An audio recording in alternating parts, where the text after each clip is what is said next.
Welcome everybody. First of all, the webcast introduction. I'd like to remind everyone that this meeting will be filmed live or recorded and uploaded to the internet and will be capable of repeated viewing.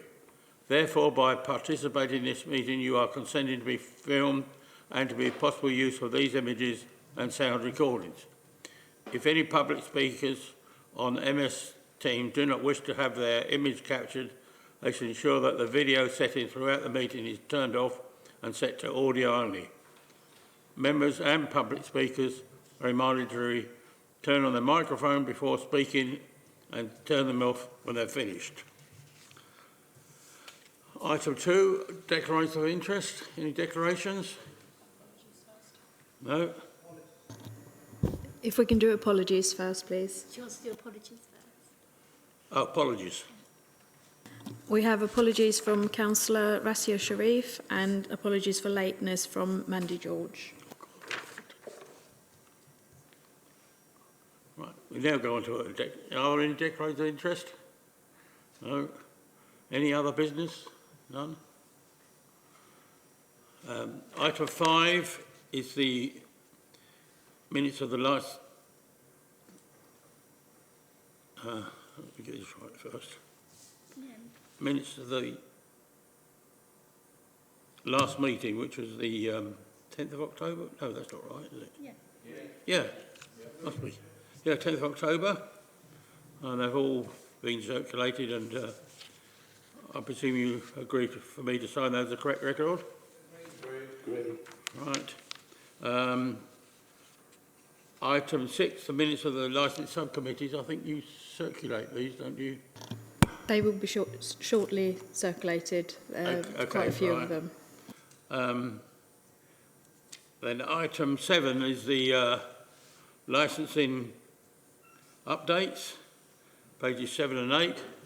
Then I think our licensing manager, Dave King, will report on that, please. Yes, thank you, Chair. Similar to previous events of national celebration, the Council has again put in place special relaxations to make it easier for our residents to come together and celebrate this year's 80th anniversary of VE Day on the 8th of May. Residents wishing to host a street party to celebrate the event still need to apply for a temporary road closure. However, for non-commercial events, the Council has determined to waive the fees normally associated with such applications. To assist organisers, the Council's licensing team will consult with Essex Highways and partner agencies on the applicant's behalf. However, the applicant remains responsible for notifying neighbours, businesses, town, parish councils and anyone who may be affected by the road closure to make sure that they haven't got any objections. Guidance is available for residents on the Council's website, and wider engagement is being undertaken via corporate communications. So far, Chair, we have received 8 applications. That figure is likely to increase, and we're yet to make a decision on events to mark the 80th anniversary of VJ Day, sorry, on the 15th of August. But it's likely that we will waive the fee for that event also. I'm happy to take any questions on that, Chair. Okay, thank you. Question, Councillor Sunga. Thank you, Chairman. Not a question, but just to say thank you to the licensing team for waiving the fees for our residents. I think it just shows how engaged we are with our residents, and I'm sure the residents of Epping Forest will appreciate that, to celebrate what we think is a very important date in our diary, the VE Day celebrations. Thank you. Okay. Any other comments? If not, we'll move on to item 8, which is sorry, the, Chair. I was just thought I'd have a break in case you had any questions on the road closures. I've got just a couple more items under licensing updates, if that's okay. Just to make the committee aware that the pavement off-sales easement ended on the 31st of March. You may recall, Chair, that Section 11 of the Business and Planning Act 2020 modified the Licensing Act to introduce a temporary easement that allowed premises licence holders who are only permitted to do on-sales to automatically make off-sales without having to apply to the licensing authority to vary the licence. This was a temporary measure that was brought about during COVID in an attempt to boost the economy, and it actually applied to those that also held a temporary pavement licence. That has now since ended. However, the government has actually recommended to licensing authorities that we make it easy for those that wish to have off-sales on their premises, that they can apply by way of a minor variation, and that's the kind of way forward that we're going to take, Chair. So we will be making it easy for our businesses to retain that permission going forward, should they wish to do so. Okay. Chairman, can I come in on this, if I may? Councillor Lyne, yeah. Yeah, one of the thoughts, it's probably not particularly relevant to the particular item, but it does relate to pavement licences. I've noticed that with the sort of pavement licences now, things are starting to slip, and some of the people using pavements and footways are extending their curtilage further than they need to or should do. And I'm just wondering how that can be brought to attention of our licensing people on who are doing that work. Thank you, Chair. Mr King. Yeah, Chair, if there are any concerns about any of the operators, then please flag them with our service. When they apply for a temporary pavement licence, they are required to submit a plan. If they are in breach of that plan, then obviously we can take action. But as a first port of call, if the issue is flagged with us, then obviously we'll contact the business and ask them to obviously rectify the issue. Thank you very much. I'll do that separately. Okay, thank you. And Chair, lastly on this item, it's just. Oh, sorry. Councillor Thunga, sorry. Thank you, Chairman. I just wanted to add what Councillor Lyons just mentioned about the payment licence. Without being like killjoys, we want to support our shops on the high streets, etc. In terms of the licences that have been issued and where they're now for renewal, do we actually do any spot checks, like just to make sure? Because we have had, I know where Councillor Lyon is coming from. We've got, I think, one particular premises in Chigwell where the tables and chairs are starting to spill onto the pavement, which is causing a bit of an obstruction to people, especially with wheelchairs, etc. So, just out of curiosity, do we do any spot checks, or are you just relying on people to come to you rather than the other way around? And just on one of how many licenses have been issued in the past that are up for renewal? Thank you. Yeah, I haven't got the figure on how many we've issued. Not with me at the moment, because, sorry, that wasn't on the agenda, but I can certainly forward that on for the purpose of the minutes, if you'd like to. In terms of enforcement, it's predominantly reactive, so we would rely on complaints being received. However, having said that, we also do conduct inspections in areas, and if we're there, quite often we'll pop in and just speak to the business and just make sure that they're following their plans. But we do rely on complaints, and to be fair, very few complaints we receive in terms of pavement licensing. In terms of unlicensed premises, because I'm sure there's some out there that have tables and chairs that shouldn't do, we are looking in the spring to start doing some checks in some of our key hotspots around the high street areas where there's going to be the highest footfall, and obviously advising businesses that if they haven't got a pavement licence, they should remove the tables and chairs and they should apply for the pavement licence properly. It's also important to remember as well that not all businesses would require a pavement licences.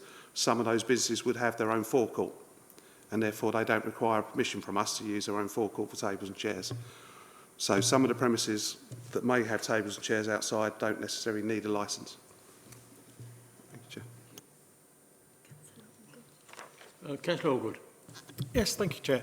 My question was going to be how many have we got that were actually off sales, but since the date has now gone, surely we should have been proactive to be going to them and saying, are you aware, it's now expired, you need to be reapplying. We shouldn't be, the date's gone, so everybody now who would have had one doesn't have one. Is that correct? Thank you. No, they still have pavement licence. This was specifically to do with off-sales, this particular easement. So the businesses have been notified. There was only very few, actually, the businesses that had alcohol sales in general. A lot of the premises that have pavement licences will be like Subway, or they'll be Costa Coffee, or Bakers, and so on and so forth. So they don't generally have alcohol licences. I think there was only the two, and we've notified those. Thank you. Okay, anything else on item 7? Sorry, Chair, just to make the committee aware that the government recently consulted on whether to relax the licensing hours across licensed premises in England and Wales to mark the 2025 UEFA Women's European Championships, the semi-finals and final. Previously, hours have been relaxed for other major sporting events. And the proposal is to extend the licensing hours for on-sales only until 1 a.m. if England and or Wales is successful in reaching the semi-finals and the final. The consultation for that ended on the 23rd of March. We will hear the outcome of that in due course. Thank you, Chair. Okay, thank you. So that's all on item 7. We go on to item 8, which is the annual taxi tariff review, pages 9 to 11. Sorry. Sorry, apologies for my tardiness, and I don't have any declarations. Okay, thank you.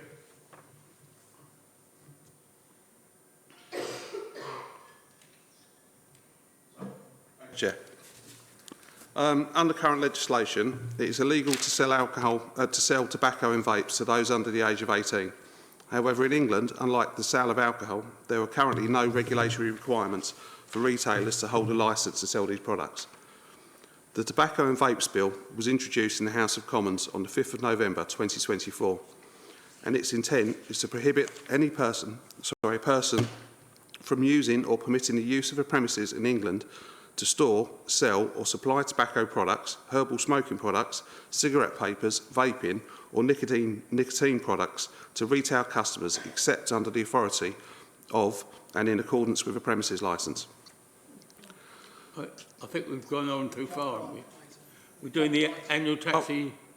Oh, sorry, we've gone on to that one. Sorry, Chair, my apologies. The taxi tariff review. Yeah, sorry, Chair, so I do apologise. Chair, the Council has a power under Section 65 of the Local Government Miscellaneous Provisions Act 1976 to regulate Hackney carriage fares and all other charges in connection with the hire of the vehicle. Previously, Licensing Committee recommended that the minimum taxi tariff set by the Council in 2014 be increased to reflect increasing fuel prices, cost of living and inflation. And on the 9th of October 2023, Cabinet agreed to the public consultation endorsed by the Licensing Committee. The consultation began on the 30th of November 2023 and ended on the 31st of December. And during this period, the Council's licensing team consulted widely on the proposed tariff. Cabinet met to consider responses to the consultation on the 15th of January 2024, and the taxi tariff recommended by the Licensing Committee and proposed in the consultation was agreed by Cabinet and came into effect on the 28th of February. In reaching its decision, Cabinet also agreed with the Licensing Committee's recommendation that the fare will be subject to further review in 12 months' time following the implementation of the new tariff and at regular intervals going forward to ensure that the fares remain reasonable and fair to both the licensed trade and the fare-paying public. Since the last fare review began in 2023, there has been a year-on-year reduction in fuel costs, and this trend continues, with the cost per litre of fuel currently being approximately 3% lower than when the current taxi fare was implemented in February 2024. Since the implementation of the current tariff, the Council has received no requests from the taxi trade for a further increase, and Epping Forest District Council remains mid-table when compared with other Essex councils, and 127th highest when compared nationally. Therefore, it is not recommended that a fare increase be considered at this time. However, a further review will be undertaken again in 12 months' time or before, should it become necessary. Thank you, Chair. Thank you. Any comments, members? Okay, I mean, according to the chart, it went up quite a bit in 21, but then in 24, the price per litre went down quite a bit. So there's no change in that. Councillor Sunga.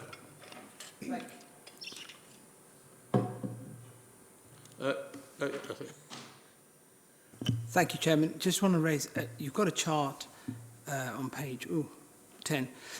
You've referenced diesel and petrol cars. Are we not looking at electric vehicles that are being used at the moment or not? Or is that something in the future? Thank you. No. When we do the taxi tariff, well, this will apply to whether it's an electric vehicle as well. But when just for the purpose of calculating this, predominantly our vehicles are diesel. So we will use diesel and that as a kind of gauge to determine the fares.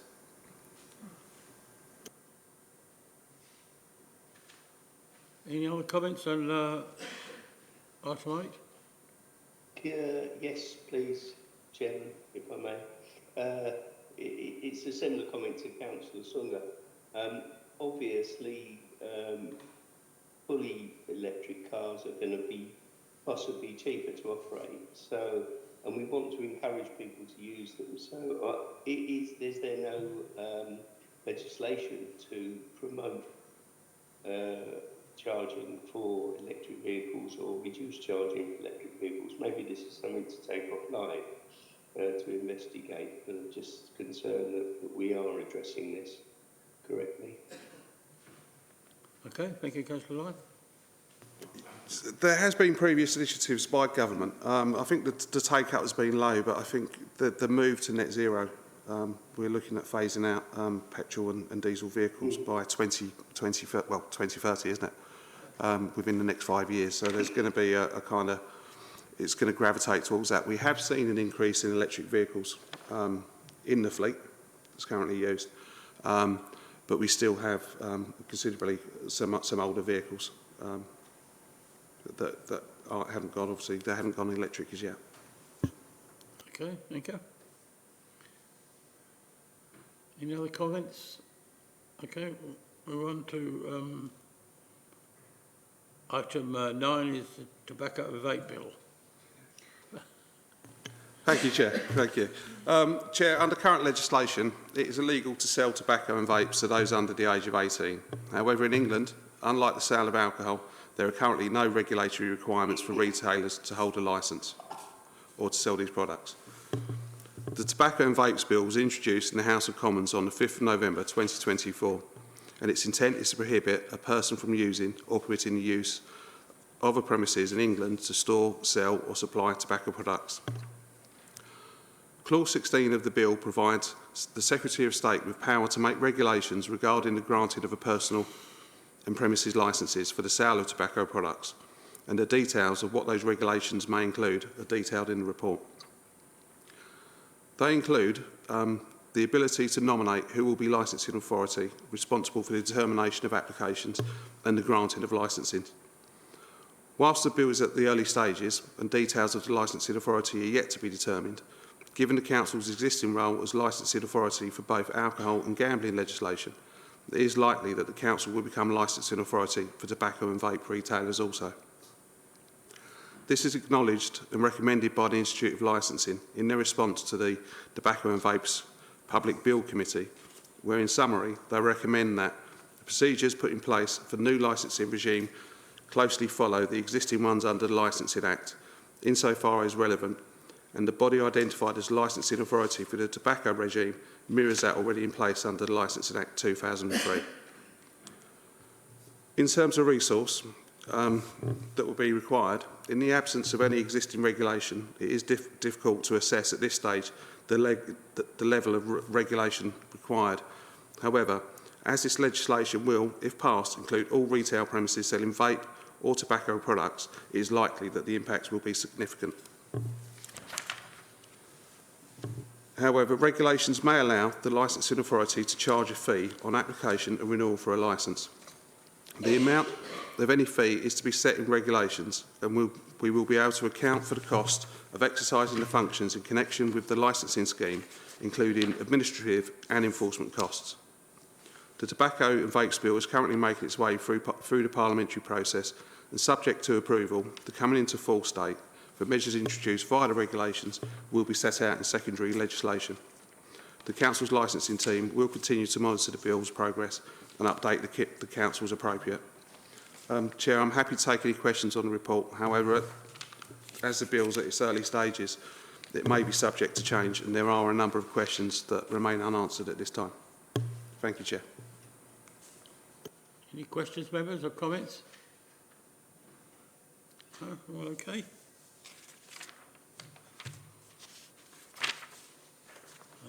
I think that's all.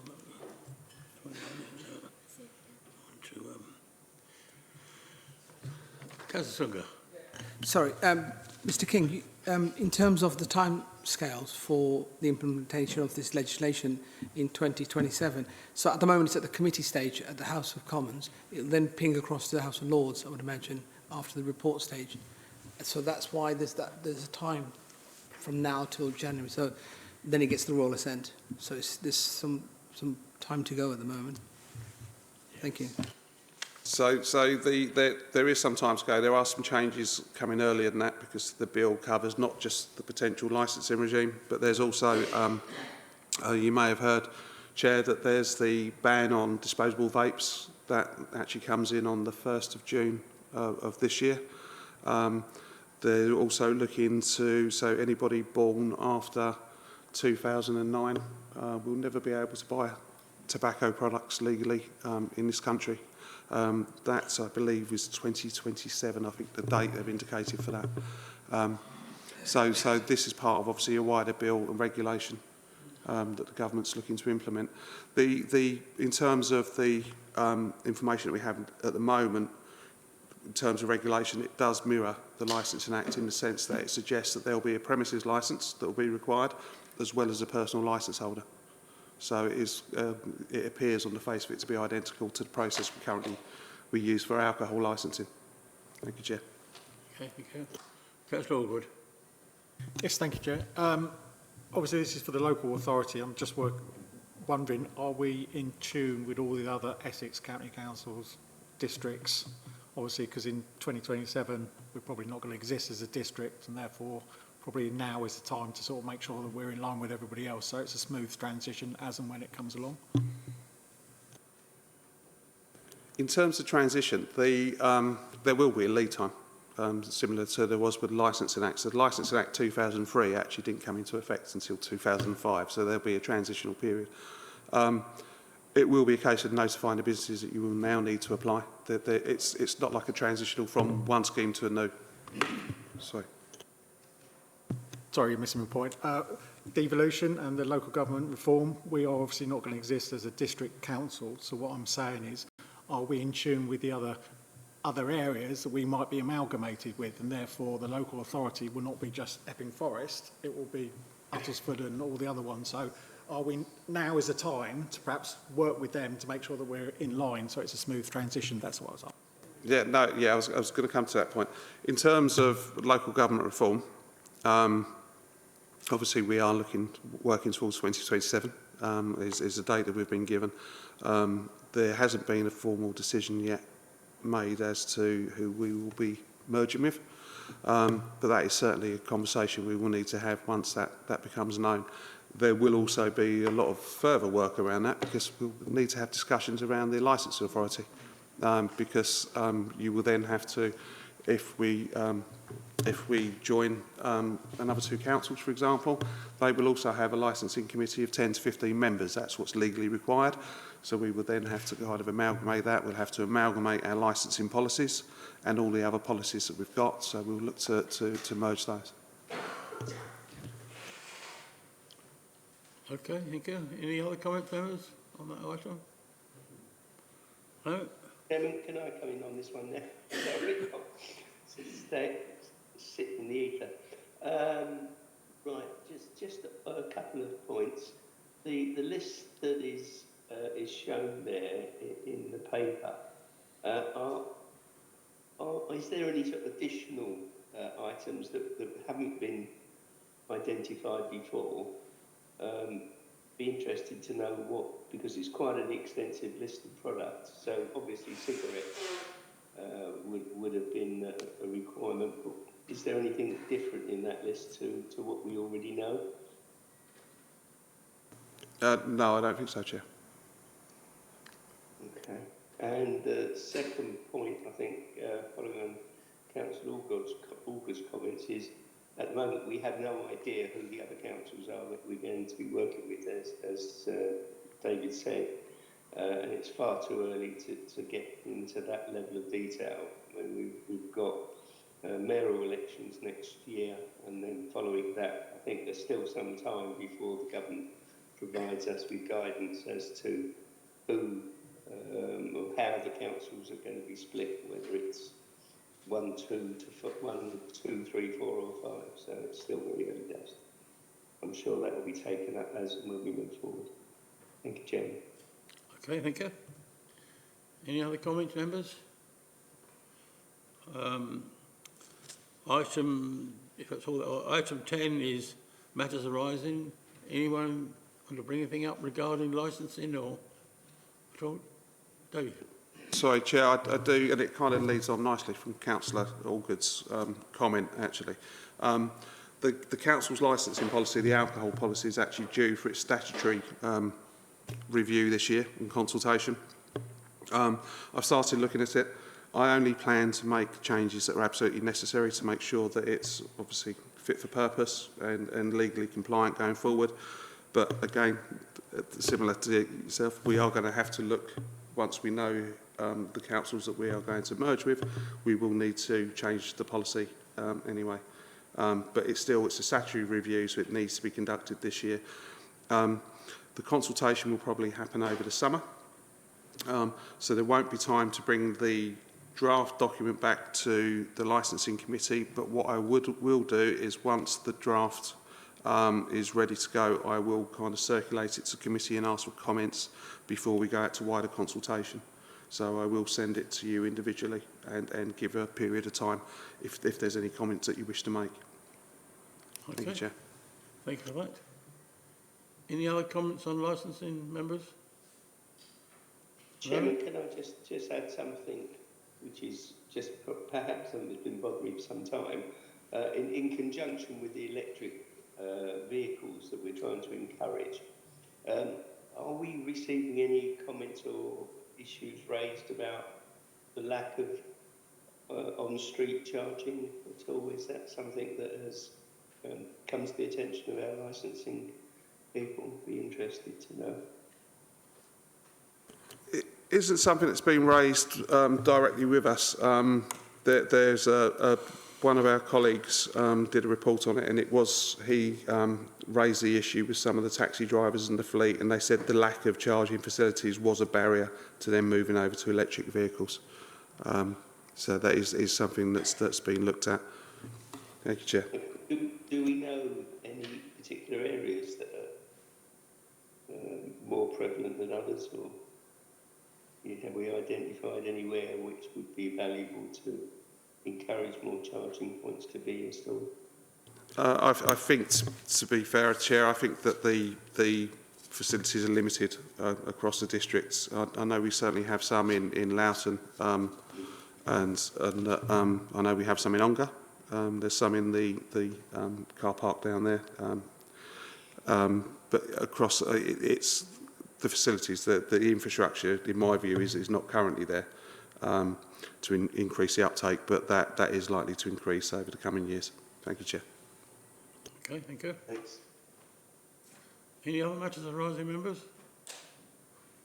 If not, we move on to item 11, the date of our next meeting, 9th of October. I thank you all for your attendance, and with no other matters, declare the meeting closed.